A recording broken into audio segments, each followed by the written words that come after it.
അനുപമ, ബാഹുബലി 2 നേടിയ ഇനിഷ്യൽ കളക്ഷനേക്കാൾ വലുതാണ് Pushpa 2വിന്റെ initial collection. 10 ദിവസം കൊണ്ട് ബാഹുബലി 2 നേടിയത് 6 ദിവസം കൊണ്ട് പുഷ്പ 2 നേടിയിരിക്കുന്നു. പക്ഷെ തിയേറ്ററുകളിൽ പരാജയം എന്നാണ് മലയാളികൾ ഒന്നടങ്കം പറയുന്നത്. എന്താണ് സത്യത്തിൽ സംഭവിക്കുന്നത്? ഇത് ആക്ച്വലി ഞാൻ മനസ്സിലാക്കുന്നത് ആളുകളുടെ ഒരു ഇരട്ടത്താപ്പായിട്ട് എനിക്ക് തോന്നുന്നത്. കാരണം ആളുകൾ ഇതിനു മുൻപും പല സിനിമകൾ ഇറങ്ങിയ സമയത്തും അത് കൊള്ളില്ല, അല്ലെങ്കിൽ ആ സിനിമ കാണരുത് എന്നൊക്കെ പറഞ്ഞിട്ടുണ്ടെങ്കിലും ആ സിനിമ 1000 കോടി കളക്ഷൻ ക്ലബിൽ ഇടം നേടുക, അല്ലെങ്കിൽ ആളുകൾ ഇതിനു മുൻപും ഇതുപോലെയുള്ള പ്രവണത കാണിച്ചിട്ടുണ്ട്. പല സിനിമകളും മോശമാണ് അല്ലെങ്കിൽ കാണരുത്, സിനിമ ഒന്നുമില്ല അതിൽ എന്നൊക്കെ പറഞ്ഞു. എനിക്ക് പറയാനുള്ള എന്താ പറയുക, മലയാളികള് വാനപ്രസ്ഥം പ്രതീക്ഷിച്ച് പുഷ്പ 2 കാണാൻ പോകാൻ പറ്റുമോ? പുഷ്പ 2 കാണാൻ പോകുന്നവൻ അല്ലു അർജുന്റെ പടം കാണാൻ പോകണം. അല്ലു അർജുന്റെ പടങ്ങളിലെല്ലാം ഈ ഗ്രാവിറ്റി ഫോഴ്സിനൊക്കെ ഒരു പ്രത്യേകിച്ച് വിലയൊന്നും ഇല്ലാത്ത സിനിമകളാണ്. ഈ പുഷ്പ 1 എന്തോ മഹത്തരമായ കലാസൃഷ്ടിയായിരുന്നു. എന്തിനാണ് ദേശീയ അവാർഡ് അതിനകത്ത് കൊടുത്തതെന്ന് ചോദിച്ചാൽ അത് ജൂറിയുടെ ഇഷ്ടമായിരിക്കും, അന്ന് ഇരുന്ന ജൂറി മെമ്പർമാരുടെ ഇഷ്ടമായിരിക്കും. ഒരു നാഷണൽ അവാർഡ് കിട്ടത്തക്ക രീതിയിലുള്ള ഒരു പെർഫോമൻസ് ആയിരുന്നു അതിനകത്ത് അല്ലു അർജുൻ കഴിച്ചു വെച്ചേ. ഇല്ല, പക്ഷെ ഇത്തവണ പുഷ്പ 2 ഇറങ്ങിയ സമയത്ത് അതിനകത്ത് ശ്രീവല്ലി ആയിട്ട് അഭിനയിച്ച രശ്മിക പറഞ്ഞിരുന്നു നാഷണൽ അവാർഡ് കിട്ടാനുള്ള സാധ്യത. അതെ, എന്നിട്ട് അവർക്ക് ഒരു പഞ്ചായത്ത് അവാർഡെങ്കിലും കൊടുക്കണം. അത് ആരെ ട്രോൾ ചെയ്താണ്? അല്ലു അർജുനെ ട്രോൾ ചെയ്താണ്. അത് കഴിഞ്ഞ തവണ അല്ലു അർജുന്റെ അഭിനയം ഇങ്ങനെയൊക്കെ ആയിരുന്നു, അതുകൊണ്ട് ഇത്തവണ ഞാനും ഇങ്ങനെയൊക്കെ തന്നെയാണ് അഭിനയിച്ചിരിക്കുന്നത്, അതുകൊണ്ട് എനിക്ക് കിട്ടും എന്നാണ് പറഞ്ഞത്. നോക്കൂ, പുഷ്പ 2 കഴിഞ്ഞ ദിവസം ഒരാള് ഓഫീസിൽ വന്നു. അപ്പൊ ഇങ്ങനെ എന്നോട് ചോദിച്ചു, പുഷ്പ 2വിനെ കുറിച്ച് നിങ്ങൾ ചെയ്യുന്ന വീഡിയോ കണ്ടായിരുന്നു, മറ്റൊരു ചാനലിൽ കണ്ട വീഡിയോ കണ്ടായിരുന്നു. ഞാൻ വീഡിയോ സിനിമ ഉണ്ട് കേട്ടോ. ഞാൻ എങ്ങനെയുണ്ട്? നല്ല സിനിമ, 3 മണിക്കൂർ പോയത് അറിഞ്ഞതേ ഇല്ല. അവസാനത്തെ സ്റ്റാൻഡ്, എല്ലാവരും കുറ്റം പറയുന്ന അവസാനത്തെ സ്റ്റാൻഡിനെ പറ്റിയാണ്. അവസാനത്തെ സ്റ്റാൻഡൊക്കെ എന്ത് രസകരമായിട്ടാണ് എടുത്തു വെച്ചിരിക്കുന്നത് എന്നാണ് അദ്ദേഹം ചോദിച്ചത്. പ്രായമുള്ള ആളാണ്, അവർക്കൊക്കെ സിനിമ വർക്കായി. അതായത് ഈ സിനിമയെ കീറി മുറിച്ച് പരിശോധിക്കാതെ 3 മണിക്കൂർ സമയം കളയാനും എന്തെങ്കിലും ഒന്ന് കാണാനും വേണ്ടി പോകുന്നവർക്കൊക്കെ പുഷ്പ 2 വർക്കായിട്ടുണ്ട് എന്നാണ് പറയുന്നത്. പക്ഷെ സിനിമയെ കുറച്ചും കൂടെ ഒരു നിരീക്ഷണ മനോഭാവത്തോടെ കാണുന്ന, അതല്ലെങ്കിൽ നമ്മുടെ യുവതലമുറ കുറച്ചുകൂടെ സിനിമകളെ ഒരു കഥ വെറുതെ ഇരുന്ന് കാണുക, അല്ലെങ്കിൽ വെറുതെ ഇരുന്ന് സ്റ്റണ്ട് സീന് കണ്ടെണീറ്റ് പോവുക എന്നുള്ളതിലുപരിയായിട്ട് അതിനെ കുറച്ചും കൂടെ ആത്യന്തികമായി അതിനെ നോക്കി കാണുന്നുണ്ട് എന്നാണ് ഞാൻ മനസ്സിലാക്കുന്നത്. നമ്മള് ഈ അല്ലു അർജുൻ ബണ്ണിയായിട്ട് അഭിനയിച്ചൊരു സിനിമയുണ്ടല്ലോ, ബണ്ണി എന്നാണ് സിനിമയുടെ പേര്. ആ സിനിമയ്ക്കകത്ത് അല്ലു അർജുന്റെ അഭിനയം അനുപമയ്ക്ക് ഇഷ്ടമായിരുന്നു.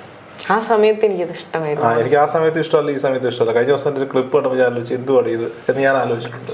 അതായത് ഒരു സമയത്ത് കുഞ്ചാക്കോവനൊക്കെ ചെയ്തുകൊണ്ടിരുന്ന പരിപാടിയാണ്. അപ്പോൾ സ്വാഭാവികമായിട്ടും സിനിമകൾ ഓരോരുത്തരുടെ ഇഷ്ടപ്പെടുന്നത് അന്നേരത്തെ ഒരു ടേസ്റ്റിനനുസരിച്ച് ഓരോരുത്തരുടെയും ടേസ്റ്റിനനുസരിച്ചിട്ടാണ്. അപ്പം ഇങ്ങനെയൊക്കെ ഡീഗ്രേഡ് ചെയ്യപ്പെട്ടെങ്കിലും പാൻ ഇന്ത്യ ലെവലിൽ ആ പടം, അല്ലെങ്കിൽ വേൾഡ് വൈഡ് ആ പടം, ഒരു ബാഹുബലി 2 എന്ന് പറയുന്ന ബ്രഹ്മാണ്ഡ ചലച്ചിത്രം, അതായത് ഈ ഫസ്റ്റ് പാർട്ട് ഇറക്കി സെക്കൻഡ് പാർട്ട് ഇറക്കുമ്പോൾ പരാജയപ്പെട്ടുകൊണ്ടിരിക്കുന്ന ഒരു ചരിത്രമുള്ളിടത്ത് ഫസ്റ്റ് പാർട്ടിൽ നിന്ന് സെക്കൻഡ് പാർട്ട് വിജയിപ്പിച്ചെടുത്ത ചരിത്രമാണ് ബാഹുബലിക്ക് ഫസ്റ്റിനും സെക്കൻഡിനും ഉള്ളത്. അപ്പോൾ ആ സാഹചര്യത്തിൽ അതിന്റെ കളക്ഷൻ റെക്കോർഡുകൾ പുഷ്പ 2 കളക്ഷൻ നേടിയെടുത്തിട്ടുണ്ടെങ്കിൽ അത് ആ സംവിധായകന്റെയും ആ നായകന്റെയും ആ ക്രൂവിന്റെയും ആ പ്രൊഡ്യൂസറുടെയും വിജയമാണ്. നമുക്ക് ഭഗത് ഫാസിലിന്റെ ഒരു ബൈറ്റിൽ ഭഗത് ഫാസിൽ പറയുന്നു, സിനിമയിൽ അഭിനയിച്ചതിന് എനിക്ക് പൈസ കിട്ടി. അല്ല, പുഷ്പ 2വിൽ നിന്ന് എനിക്ക് പ്രത്യേകിച്ച് ഒന്നും കിട്ടാനൊന്നുമില്ല. എനിക്ക് മലയാളത്തിൽ നല്ല പ്രൊജക്ടുകളുണ്ട്, ഞാൻ പോവും. ആ സംവിധായകനെ ഇഷ്ടമായതുകൊണ്ട് അദ്ദേഹം വിളിച്ചിട്ട് ഞാൻ പോയി അഭിനയിച്ചു, ഇത്രേ ഉള്ളൂ. ഇതിൽ അഭിനയിച്ചിരിക്കുന്നവരൊക്കെ ആറ്റിറ്റ്യൂഡ് അത് തന്നെയായിരിക്കും. എനിക്ക് തോന്നുന്നു 8 കോടി രൂപ എന്തോ ആണ് ഭഗത് ഫാസിൽ വാങ്ങിയിട്ടുള്ളത് എന്നാണ് മാപ്രകൾ എഴുതി വിടുന്നത്. എനിക്കറിയില്ല എൻ്റെ സത്യാവസ്ഥ. എന്തായാലും അല്ലു അർജുനേക്കാൾ ഒരു ചുവട് മുന്നിൽ കിട്ടിയ സാഹചര്യങ്ങളും വേഷങ്ങളും ഒക്കെ ചെറുതാണെങ്കിൽ പോലും അഭിനയത്തിന്റെ കാര്യത്തിൽ അല്ലു അർജുനേക്കാൾ കവച്ചു വെക്കാൻ ആർക്ക് പറ്റി? ഫഹദ് ഫാസിലിന് പറ്റി. ഫഹദ് ഫാസിലിനൊപ്പം പിടിച്ചു നിൽക്കാൻ വേണ്ടി അല്ലു അർജുൻ പലപ്പോഴും ശ്രമിക്കുകയും ചെയ്തിട്ടുണ്ട്. ഇനി മലയാളിയെ സുഖിപ്പിക്കാൻ വേണ്ടി അല്ലു അർജുന്റെ ഈ പറന്നുള്ള അടിയും കൈകെട്ടിയും കാലുകെട്ടിയുള്ള അടിയൊന്നും ഇല്ലെങ്കിൽ അത് ബാക്കിയുള്ളടത്ത് ഓടത്തില്ലെന്നേ. ഞാൻ ചോദിക്കുന്നത്, KGF കണ്ടിരിക്കാൻ നല്ല സിനിമയാണ് അല്ലേ?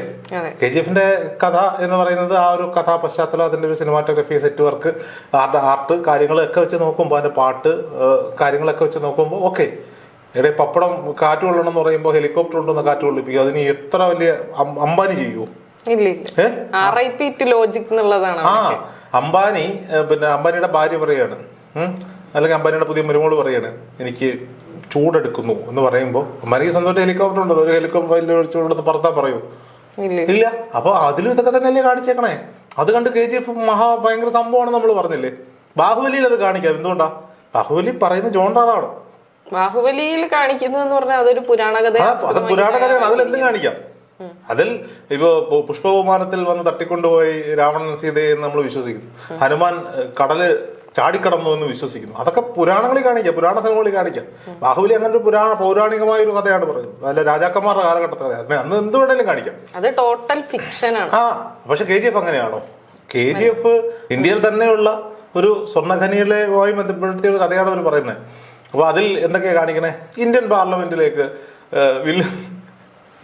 ഒന്ന് ആലോചിച്ചു. ഇന്ത്യൻ പാർലമെന്റിൽ ഇന്ദിരാഗാന്ധിയുടെ ചായയുള്ള ഒരു പ്രധാനമന്ത്രി എടുത്തു വെച്ചിട്ട് അവിടേക്ക് വില്ലൻ കയറി ചെന്ന് ഡയലോഗ് അടിച്ചു എന്നൊക്കെ പറഞ്ഞു കഴിഞ്ഞാൽ തൊളവില്ലേ നെഞ്ചില്, റിയൽ ലൈഫിലാണെങ്കിൽ.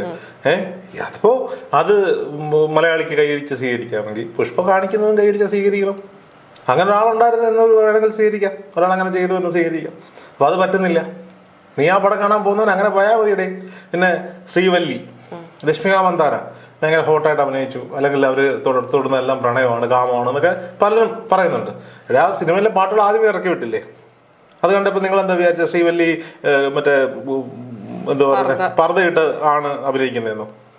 ഇതൊക്കെ പാട്ടിലൂടെ ആദ്യമേ കാണിച്ചതാ അല്ലേ?